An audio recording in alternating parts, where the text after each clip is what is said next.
Jangan kalau kita marah dengan mungkin saat ini perang yang terjadi di negara sana, kita tidak boleh ikut campur dan mengutuk. Apalagi sampai salah mengutuk. Sebab mengapa? Itu semua sudah Tuhan izinkan terjadi. Gak akan mungkin diizinkan Tuhan ada asap kalau tidak ada Api. Oleh sebab itu kita tidak bisa ikut campur. Hanya saja kalau sudah ada yang menjadi korban, marilah kita, kalau yang bisa kita tolong kita. Begitu juga dengan kehidupan di saat ini. Jangan sampai kita salah meletakkan tempat posisi kita. Israel itu adalah umat pilihan Tuhan. Alkitab bilang siapa yang mengutukinya, dia akan mendapat kutuk. Siapa yang memberkatinya, Dia akan dapat berkat. Jadi hati-hati. Kadang-kadang kan kita punya teman-teman, kalau saya punya itu tidak mau saya ikut. Tapi yang pasti saya ikuti, saya mau katakan shalom Israel, Tuhan memberkati. Karena janji Tuhan dia, siapa yang mendapat mengutuki dia akan mendapat.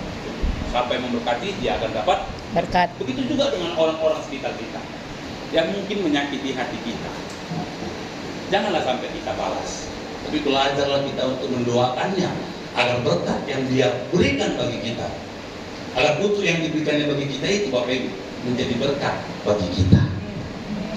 Tuhan tolong kita semua. Jadi Abraham memilih meninggalkan keluarganya, meninggalkan pergaulan.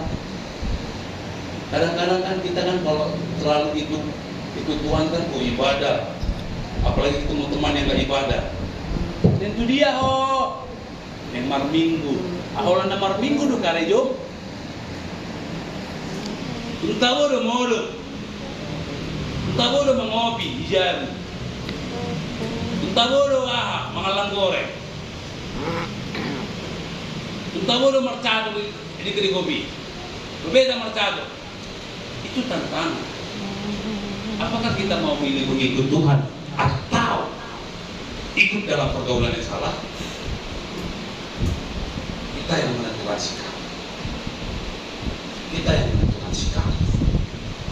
Saya yakin kalau kita lakukan kehendak Tuhan, maka Tuhan memberkati kita. Kalau kita belajar taat kepada Tuhan, tidak ada satu detik alasan untuk Tuhan tidak memberkati kita. Ketika kita bertanya, kenapa Tuhan tidak memberkati aku?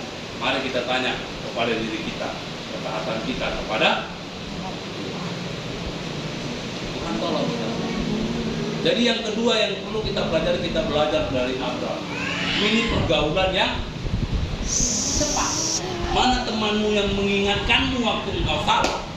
Mana teman yang mengingatkanmu untuk mengingatmu kembali kepada Tuhan? Maka itulah teman yang tepat.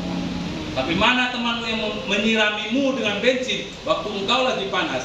Maka percayalah itu teman yang tidak tepat. Kalau hari ini mungkin dia nyiram bensin kepada kita waktu kita marah, maka suatu saat dia siram kita dengan api beserta dengan bensin.